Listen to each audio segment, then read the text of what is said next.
अस्सलाम वालेकुम व्यूअर्स, कैसे हैं आप लोग? सब ठीक हैं? एक लंबे टाइम के बाद यानी रमज़ान के बाद आप लोगों से दोबारा मुलाकात हो रही है। रमज़ान में मैंने आप लोगों को बताया था कि मैं कोई क्लास नहीं लूँगी और उम्मीद है कि आप लोगों का रमज़ान भी अच्छा गुजरा होगा और ईद भी बहुत अच्छी गुजरी होगी। आज मैं बुक का जो हम लोग जो जहाँ पे सिलसिला हम लोगों ने ड्रॉप किया था वहीं से कंटिन्यू करेंगे। और मैं जो बुक पढ़ा रही हूँ अपनी, मैं पहले आप लोगों को बता दूँ एक दफ़ा फिर, जो न्यू व्यूअर्स हैं, न्यू जो चैनल पे आने वाले लोग हैं उन लोगों के लिए, कि मैं इस वक्त अपनी हेयर कलरिंग की बुक जो है वो पढ़ा रही हूँ। ये मेरी हेयर कलरिंग की बुक है और ये इस वक्त मार्केट में अवेलेबल है। आप लोग इसको अगर परचेज़ करना चाहते हैं तो आप डायरेक्ट मुझसे कांटेक्ट कर सकते हैं। चाहे आप दुनिया भर में कहीं भी हैं, अगर आपको उर्दू पढ़नी आती है तो आप इस किताब को बाय कर सकते हैं। लेकिन अगर आपको उर्दू पढ़नी नहीं आती है लेकिन हिंदी या उर्दू आप बोल सकते हैं, तो आप मेरी वीडियोस के ज़रिए इस किताब को समझ सकते हैं। क्योंकि ये किताब मैं आप बाकायदा शुरू दिन से जो फर्स्ट चैप्टर से मैं आप लोगों को पढ़ा रही हूँ। अगर आप इसकी पिछली वीडियोस देखना चाहते हैं तो मैं इसकी प्ले लिस्ट जल्दी बना दूँगी। आप उस प्ले लिस्ट के ज़रिए जो चैप्टर 1 से लेकर एंड तक, जहाँ तक मैं इसको लेके जाऊँगी, आप वहाँ तक इसको पूरी की पूरी किताब को आप पढ़ सकेंगे। दुनिया भर में जहाँ भी आप उर्दू या हिंदी समझने वाले लोग हैं उन लोगों के लिए ये किताब मेरी इसको पब्लिश हुआ, इसको मार्केट में आए हुए तकरीबन 3 माह 4 माह हो चुके हैं। और मैंने प्रॉमिस किया था कि जो लोग जब ये मेरी किताब आ जाएगी तो मैं आप लोगों को इसकी पूरी स्टडी करवाऊंगी। तो हमारी 11 क्लासेस हो चुकी हैं। आज हमारी 12वीं क्लास है यानी 12th क्लास है। और 11 क्लासेस में हमने 2 चैप्टर पढ़े थे और आज हमारा सबक नंबर 3 है जिसमें मैं कलर थ्योरी के बारे में बताऊंगी। जो न्यू व्यूअर्स हैं जो कि फर्स्ट टाइम इस चैनल पे आ रहे हैं उन लोगों के लिए मैं आप लोगों को बता दूं कि हम लोगों का जो ये रेगुलर क्लासेस हो रही हैं मंडे से थर्सडे, यानी पीर से लेकर पीर, मंगल, बुध, जुमेरात 4 दिन की क्लास होती है। और ये क्लास मैं तकरीबन पाकिस्तानी टाइम 11 बजे अपलोड करती हूँ। मैं ख़ुद हांगकांग में होती हूँ, चूँकि टाइम का डिफरेंस है 3 घंटे का। तो डेली ये मैं क्लास, पहले मैं इसको लाइव देती थी लेकिन अब मैं इसको रिकॉर्ड करके इसलिए करती हूँ कि लाइव क्लास बहुत लंबी हो जाती है और रिकॉर्डेड क्लास जो होती है वो मतलब शॉर्ट हो जाती है, टू द पॉइंट बात होती है, क्वेश्चन आंसर सेशन नहीं होता। इस वजह से सिर्फ बुक के ऊपर फोकस होता है मेरा। जिन लोगों ने ये किताब ख़रीदी है उनको मैं अपने व्हाट्सएप ग्रुप में भी ऐड करती हूँ और वो लोग क्वेश्चन आंसर्स का जो सेशन है वो व्हाट्सएप के ग्रुप पे हो सकता है। तो जो लोग किताब बाय करें, ख़रीदें, वो लोग मुझसे फिर कांटेक्ट कर सकते हैं। वैसे हमारे पास उनका रिकॉर्ड आ जाता है, उनका कांटेक्ट नंबर आ जाता है और वो ऑटोमेटिकली उनको मैं व्हाट्सएप ग्रुप में ऐड कर देती हूँ। किताब से रिलेटेड अगर आपका कोई भी सवाल है, अगर आपको कोई बात समझ नहीं आती है तो आप नीचे कमेंट बॉक्स में आप कमेंट कर सकते हैं, और जब भी मैं उस कमेंट को देखूंगी तो मैं डेफिनेटली इसको रिप्लाई करने की कोशिश करूँगी। आज हमारा है सबक नंबर 3 और इसके आपको टाइटल से ही नज़र आ रहा होगा कि कलर थ्योरी के बारे में मैं इसमें बताऊंगी। और इसमें हमारे जो टॉपिक्स डिस्कस होंगे वो ये हैं ट्रांसलूसेंट और ओपेक कलर्स में फ़र्क, कलर का उसूल और हेयर कलर की अकसाम। तो ये हम लोग आज हम इसमें पढ़ेंगे। तो चलें फिर हम अपनी उसकी तरफ चलते हैं। Just 1 minute. ओके जी, हमारा टॉपिक नंबर जो फर्स्ट टॉपिक है कलर थ्योरी। हेयर कलर की तारीख 1898 से भी पहले की है, जब गाड़ियां भी मुतारिफ नहीं हुई थी, और फिर उसके बाद से लेकर अब तक हेयर कलरिंग इंडस्ट्री में बहुत तब्दीली आई है। ख़ास तौर पर पिछले कई सालों में कलर टेक्नोलॉजी मुकम्मल तब्दील हुई है। एक बात याद रखें, बतौर हेयर कलरिस्ट आपने सफ़ेद कैनवस पर काम कलर नहीं करना होता। यानी कैनवस कहते हैं कि जिसके ऊपर आर्टिस्ट जो है, पेंटर जो है, वो तस्वीर बनाता है, चाहे वो सफ़ा है, चाहे वो उसका बोर्ड है, वो उसका कैनवस है। लेकिन चूंकि आप लोग हेयर कलरिस्ट हैं तो आप लोगों का कैनवस डेफिनेटली कोई पेज नहीं है, कोई बोर्ड नहीं है, बल्कि बाल हैं। और अगर आप काले बालों पे काम कर रहे हैं तो आपका कैनवस ब्लैक है, अगर आप ब्लॉन्ड बालों पे काम कर रहे हैं तो आपका कैनवस ब्लॉन्ड है, अगर आप सफ़ेद बालों पे काम कर रहे हैं तो आपका कैनवस सफ़ेद है। तो जिस तरह के बाल होंगे वही आपका कैनवस होगा, इसलिए आपको अपने जहन में रखना होगा कि आपका कैनवस वाइट नहीं है। आपके पास हर तरह का क्लाइंट आ सकता है और उस क्लाइंट के बालों का जो टेक्सचर है, अगर आप Pakistan, India, Pakistan, Bangladesh, China, Japan, UAE और सऊदी अरब, इन मिडल ईस्ट उसमें अगर आप रह रहे हैं तो अमूमन आपको black, dark brown, medium brown बालों का सामना करना पड़ता है। लेकिन अगर आप यूरोप साइड में हैं तो आप लोगों को dark blonde, medium blonde, light blonde, very light blonde, इस तरह के बालों का सामना करना पड़ता है। लेकिन जो ग्रे हेयर है वो पूरी दुनिया में, चाहे वो काले बाल थे पहले तो जब सफ़ेद हुए तो वो सफ़ेद होंगे, और अगर बाल ब्लॉन्ड था पहले और वो सफ़ेद हो गया तो वो सफ़ेद, ग्रे हुआ तो ग्रे ही होगा। तो ये कैनवस वो है कि वो आपको हर जगह पे एक जैसा ही मिलता है। लेकिन फ़र्क क्या होता है कि जो काले बाल, जो आप पहले बाल काले थे और जब वो सफ़ेद होते हैं तो बाल मोटा मज़ीद हो जाता है, लेकिन जो बाल पहले ब्लॉन्ड थे और जब वो सफ़ेद होते हैं तो वो बहुत ज़्यादा थिक नहीं होते। तो ये थोड़ा सा फ़र्क होता है, और इसी वजह से जो प्रोडक्ट्स यूरोपियन हेयर के लिए बनाई जाती हैं वो थोड़ी माइल्ड होती हैं, जबकि जो एशियन हेयर के लिए बनाई जाती है वो स्ट्रॉन्ग होती है, और जो अफ्रीकन हेयर के लिए बनाई जाती है वो उससे ज़्यादा स्ट्रॉन्ग होती है। तो ये आपने अपने जहन में रखना है। जब भी आप कलर करते हैं आपका कैनवस तब्दील होता है, यानी ये तब्दील होता जाएगा बालों के उसके हिसाब से, टेक्सचर के हिसाब से। जिस भी कैनवस पर आप पेंट करते हैं उसके बारे में जानना ज़रूरी है। कलर व्हील किसी भी हेयर ड्रेसर का बेहतरीन दोस्त होता है। कलर व्हील को अगर सही तरीके से इस्तेमाल किया जाए तो आप हेयर कलरिंग के दौरान आने वाले मसाइल को हल कर सकते हैं। एक बात याद रखें, अगर आप ब्राउन का शेड 3 मुख्तलिफ बालों पर करें यानी मुख्तलिफ सरों पर आप करें तो आपको तीनों का रिजल्ट मुख्तलिफ मिलेगा। उसकी वजह यह है कि आपके तीनों कैनवस मुख्तलिफ हैं।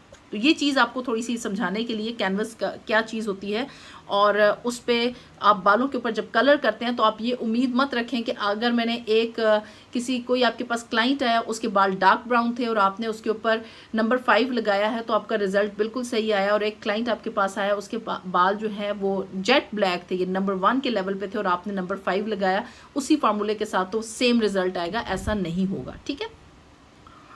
अब 3.1 हमारा टॉपिक है ट्रांसलूसेंट और ओपेक कलर में फ़र्क।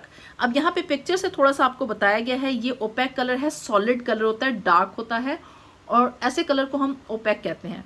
लेकिन जो कलर ट्रांसलूसेंट, जिसमें आप सफ़ेदी यानी वाइट कलर आप उसमें ऐड करते जाएं और वो लाइटर शेड पे जाना शुरू हो जाए, जैसे कि आप मिसाल देखें कि, बल्कि हम पढ़ते हैं तो आगे आपको पता चल जाएगा कि ये ट्रांसलूसेंट और ओपेक कलर्स में क्या फ़र्क है। अगर आप एक गुब्बारा लें, बिल्कुल नया गुब्बारा जिसमें हवा भी नहीं भरी हो, जो कि आपने पैकेट से निकाला हो, और उसका रंग अगर सुर्ख है तो उस कलर को हम ओपेक कलर कहेंगे। आई होप कि ये बात आपको यहाँ पे समझ आ गई होगी ओपेक कलर की। इसके बाद आप गुब्बारे में हवा भरना शुरू करेंगे, जैसे जैसे आप हवा भरना शुरू करेंगे सुर्ख रंग ट्रांसपेरेंट यानी हल्का होना शुरू हो जाएगा, और इस कलर को हम ट्रांसलूसेंट कहेंगे। हेयर ड्रेसिंग के लिए कलर थ्योरी को समझना बहुत ज़रूरी है, ये सबसे अहम और बुनियादी हिस्सा है। इसमें शामिल क्या है, यानी कलर थ्योरी में क्या क्या शामिल है। लॉ ऑफ कलर शामिल है, नेचुरल रिमेनिंग पिगमेंट यानी NRP, how characteristics of the hair effect formulation and result, यानी बालों के जो कैरेक्टरिस्टिक्स हैं वो कलर के रिजल्ट पे क्या फ़र्क डाल सकते हैं। अब कैरेक्टरिस्टिक्स में क्या चीज़ होती है, यानी उसमें बालों की डेंसिटी आ जाती है, बालों की थिकनेस आ जाती है, बालों का टेक्सचर आ जाता है। वो हम आगे इंशाल्लाह जब हमारे पास, बल्कि मेरा ख्याल है हम इसको ऑलरेडी पढ़ चुके हैं। अच्छा, इन सब मालूमात को हम इसमें और भी है। नंबर 4 है proper client consultation, hair colour system. 5 इसमें फैक्टर्स हैं, और ये यानी प्रॉपर हेयर क्लाइंट कंसल्टेशन भी ज़रूरी है। इन सब को हम एक एक करके डिस्कस करेंगे। सबसे पहले हमारे पास क्या आता है, 3.2 है कलर का उसूल। इसमें सबसे पहले प्राइमरी कलर्स के बारे में बात करेंगे। हमारे पास 3 प्राइमरी कलर्स हैं जिन्हें हम खुद नहीं बना सकते, वो हैं रेड, येलो, ब्लू, यानी वो एज इट इज़ शक्ल में मौजूद होते हैं, इन्हें हम खुद नहीं क्रिएट कर सकते। जब हम 3 कलर्स को एक बाउल में डालते हैं तो हमें ब्राउन कलर, ये इन तीनों कलर्स को एक बाउल में डालते हैं तो हमें ब्राउन कलर मिलता है। सबसे पहले एक एक करके प्राइमरी कलर को पढ़ते हैं। ब्लू, हेयर ड्रेसर होने के नाते हमें पता होना चाहिए कि नीला रंग बालों के साथ किस तरह काम करता है। जब हम बालों में जब हम बालों में ब्लू कलर की एडिशन करते हैं तो हमें कूल टोन कलर्स मिलते हैं। नीले रंग के मॉलिक्यूल सबसे बड़े होते हैं और इसी वजह से वो सबसे पहले और जल्दी बालों से रिंस आउट हो जाते हैं, यानी निकल जाते हैं। किस तरीके से कि जब हम कलर करते हैं और ब्लीच करते हैं, सॉरी, तो हमारे बालों के अंदर ब्लू कलर ऑलरेडी मौजूद होता है, लेकिन जब हम ब्लीच करते हैं तो उसका मॉलिक्यूल सबसे बड़ा होता है, इसलिए वो बड़ी तेज़ी के साथ निकल जाता है। और वो इतनी तेज़ी से निकलता है कि हमें वो बज़ाहिर ब्लू निकलता वो हमें फील भी नहीं होता, और वो एकदम से कलर जो है वो जो रेडिश ब्राउन की तरफ आपको महसूस होता है। और ये जब हम आगे पढ़ेंगे तो आपको पता चल जाएगा, इसको मज़ीद डिटेल हम इसकी पढ़ेंगे। नीला रंग रोशनी को ज़्यादा जज्ब करता है, जिससे कलर ज़्यादा डार्क या ओपेक नज़र आते हैं। इसलिए जब हमने किसी चीज़ को डार्क दिखाना हो तो उसमें नीला रंग शामिल कर देते हैं। इसलिए अगर आप आपको अगर एक अच्छी डार्क ओपेक लुक देनी है ग्रे हेयर को, तो ग्रे हेयर को कवर करने के लिए, तो आप कलर में ब्लू शामिल कर दें, या फिर आप 3, 4, 5, 6, 3, 4, 5, 6 के लेवल पर ऐश के कलर की सिलेक्शन करें, जो कि अच्छी कवरेज भी करेंगे और नाइस ओपेक शेड भी आएगा। यानी अगर आप 3 का है तो 3.1 किसी ब्रांड का है तो 3.1 उसके साथ ऐड कर दें, 4 है तो 4.1 ऐड कर दें, ऐश का कलर्स 5 है तो 5.1 ऐड कर दें, 6 है तो 6.1, हाफ 6 और हाफ 6.1 ऐड कर दें, तो अच्छी आपके पास इसकी लुक आएगी, क्योंकि जो ऐश कलर्स हैं वो ब्लू बेस्ड होते हैं। अब हमारा दूसरा प्राइमरी कलर है रेड। जब हम रेड अपने कलर के फार्मूला में शामिल करते हैं तो वो वार्म टोन देता है। जब भी आप अपने कलर फार्मूला में रेड शामिल करते हैं, इसका मतलब है आप वार्मथ शामिल करते हैं, यानी आपको एक गर्मी का एहसास होता है, एक वार्म टोन है। आप कूल टोन्स और वार्म टोन्स हम आगे पढ़ेंगे तो आपको पता चलेगा कूल टोन्स क्या होती हैं, वार्म टोन्स क्या होती हैं। और जब हम रेड किसी उसमें ऐड करते हैं तो हम वार्मथ ऐड कर रहे होते हैं, गर्माइश, कलर में एक गर्म लुक आती है। जैसे अगर आप किसी कमरे में आप एंटर होते हैं, अगर उसमें नीला रंग हुआ तो आपको बड़ा ठंडा ठंडा महसूस होगा, लेकिन अगर उसमें रेड कलर हुआ तो आपको उसमें गर्मी महसूस होगी। तो ये कलर्स चूँकि इसको बड़ा इफ़ेक्ट करते हैं आँखों के उसकी देखने को, और आपके जो फीलिंग्स को उसको बहुत इफ़ेक्ट करते हैं, क्योंकि वो कलर को लाइट को, जो कलर रोशनी को जज्ब करेगा वो गर्म होगा, और जो लाइट को रिफ्लेक्ट करेगा वापस भेजेगा वो लाइटर टोन, यानी वो कूल टोन होगी। और अगर जैसे ब्लैक कलर है, वो सारे के सारे कलर्स को अपने अंदर जज्ब कर लेता है, इसलिए ब्लैक कलर ज़्यादा आपको वार्म टोन देता है। और अगर हम रेड ऐड कर रहे होते हैं तो रिच टोन बना रहे होते हैं। अगर आप न्यूट्रल कलर में थोड़ी सी मिकदार रेड की शामिल करेंगे तो आप एक खूबसूरत वार्म ब्राउन कलर हासिल करेंगे। रेड कलर के दूसरे नंबर पर बड़े मॉलिक्यूल्स होते हैं, इसलिए ब्लू के बाद रेड के अंदर रिंस आउट होने की खासियत ज़्यादा होती है। यानी अगर ब्लू के बाद जो कलर ब्लीच के दौरान जो कलर निकलता है वो रेड कलर निकलता है, क्योंकि वो रेड, फिर आप देखते हैं कि ब्लीच का अगर लगी हुई है बालों पे तो आहिस्ता आहिस्ता वो रेड टोन जाना शुरू हो जाएगी, कॉपर में कलर शिफ्ट होना शुरू हो जाएगा, फिर मजीद आप टाइम देते हैं तो कॉपर भी निकलना शुरू हो जाता है और पीछे येलो टोन रह जाती है। ठीक है, अब हम तीसरे कलर, प्राइमरी कलर्स पे आते हैं। येलो, ये भी वार्म टोन है और कलर को लाइटर ब्राइटर बनाता है। लाइट भी, और यानी जितना आपने बालों को कलर को लाइट करना है तो आप येलो टोन पे जाएंगे तो आपको लाइटर टोन मिलेगी। जब आप किसी कलर को ब्राइटर बनाना चाहते हैं तो उसमें येलो को शामिल करेंगे, और ये हम सब हेयर ड्रेसर्स जानते हैं कि येलो को हेयर से रिमूव करना सबसे मुश्किल काम है। जो लोग हेयर ड्रेसर्स हैं उनको पता है कि येलो बहुत मुश्किल से निकलता है। इसलिए जब भी आप इन 3 कलर कंसंट्रेट पर काम करते हैं तो आपको बिल्कुल सही पता होना चाहिए कि आप किस कलर जोन में काम कर रहे हैं। और हमारे कलर कंसंट्रेट्स क्या हैं? रेड है, येलो है और ब्लू है। अगर आप डार्क ब्राउन, मीडियम ब्राउन पे काम कर रहे हैं तो इसका मतलब है ब्लैक, डार्क ब्राउन और मीडियम ब्राउन तक। मीडियम ब्राउन भी कम, लेकिन मीडियम ब्राउन किसी हद तक, लेकिन ब्लैक और डार्क ब्राउन जो है ये आपकी ब्लू की जोन आती है, फिर उसके बाद आपकी रेड जोन आती है और फिर उसके बाद आपकी येलो जोन आती है। ठीक है, एक लम्हे के लिए इसमें हम वॉयलेट को भी शामिल कर लेते हैं, लेकिन सवाल यह है कि क्या हमें वॉयलेट कलर को कंसंट्रेट में शामिल करना चाहिए? तो उसका जवाब है नहीं, ये ज़रूरी नहीं है। लेकिन अगर हम पहले से बने हुए रेड, वॉयलेट और ब्लू को देखें तो इसमें हमें प्रोपोर्शंस मिलते हैं। जैसे अब ये नीला है और सुर्ख है, नीला और सुर्ख जब आपको मिलता है तो आपको बनफशी यानी वॉयलेट कलर मिलता है, जिससे हम वॉयलेट की परफेक्ट टोन बना सकते हैं। तो वॉयलेट बेसिकली हम इसकी ये टोन क्रिएट की जा सकती है, बना सकती है। ब्लू और रेड को इक्वल क्वांटिटी में मिला के हम वो बना सकते हैं, लेकिन इसको हम कलर कॉन्सेंट्रेट्स में नहीं शामिल करेंगी, ठीक है। ये तरीका हेयर ड्रेसर के लिए ख़ास काम करता है, जिससे हम वॉयलेट का परफेक्ट टोन बना सकते हैं। अगर हम वॉयलेट को बालों में पहले शामिल करते तो ये हमें अंदाजे में मदद देता है कि हम कितना ब्लू बालों में शामिल कर सकते हैं।